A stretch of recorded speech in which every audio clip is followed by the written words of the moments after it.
ഇന്ന് വാപ്പ നമ്മളെ ഫിഷിംഗ് പഠിപ്പിക്കാനായിട്ട് അങ്ങ് തമിഴ്നാട്ടിൽ നിന്ന് ഒരാളെ ഇറക്കിയാണ്. ഇതാണ് എന്നെ ചെമ്പല്ലി പഠിപ്പിച്ച എൻ്റെ ആശാന്. മൂപ്പര് നിങ്ങൾക്ക് വേണ്ടിയിട്ട് 2 വാക്ക് സംസാരിക്കുന്നതാണ്.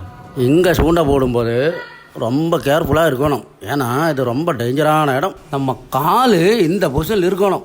முதல்ல எவ்வளோ பெரிய மீன் இழுக்கினாலும் இந்த காலில் தான் வெயிറ്റ് இருக்க വേണം. മൂപ്പര് ഫിഷിംഗ് ശാസ്ത്രീയമായും സയന്റിഫിക് ആയിട്ടും പഠിച്ച ആളാണ്. അബ്രോഡ് പോയി വരെ പഠിച്ചാണ്. മീൻ കൊത്തുമ്പോൾ നമുക്ക് തിരിച്ചറിയാൻ കഴിയണം ചെമ്പല്ലിയാണോ ഏരിയാണോ മുരുവാണോ എന്നുള്ളത്. ഇപ്പൊ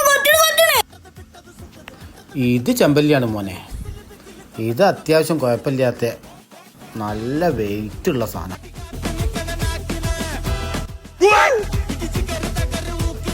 ரெண்டு வருஷம் முன்னாடி நானும் என் ஃப்ரெண்டு செலியும் சூண்டை போட்டு அசால்ட்டு மட்டும் ഇരിക്കുകയാണ്. അതിലടാ സെലിൻ്റെ കയ്യിൽ നിന്ന് ഒരു വലിക്കണേ കണ്ട് പറഞ്ഞിട്ട് സെലിയും ചേർത്ത് മീൻ വലിച്ചിട്ട് വെള്ളത്തിക്ക് പോയി தண்ணீர் விழுந்து போயிட்டான். திடீர்னு பார்த்த தோணிக்காரன் முன்னாடி தான் விழுந்தத. அவர் பிடிச்சி ஏற்றி பார்க்கும்போது அவன் கையில் அப்படியே கயிறு நிற்கிற. பின்னாடி ஒரு ஆள் இருக்குன்னு நினச்சி பார்த்து இழுத்து மேலே ஏற்றி பார்க்கும்போது பெரிய மீனாக இருக்கிறாடா. சரி நம்ம எல்லாரும் சேர்ந்து அதை கட் பண்ணிட்டேன். ஒரு வாரம் வச்சு நம்ம எல்லாருமே சேர்ந்து சாப்பிட்டுட்டேன். ഒരാഴ്ച ആശാന് മനസ്സിലായി ഇനി ഇവിടെ നിന്നിട്ട് കാര്യമില്ലാന്ന്. ചമ്പലി പോയിട്ട് ഒരു പൊടിമീൻ പോലും കിട്ടിയില്ല. അവസാനം മൂപ്പര് മാർക്കറ്റിൽ നിന്ന് മത്തി വാങ്ങിയിട്ടാണ് പേരെ പോയത്. എന്നാ ശരി.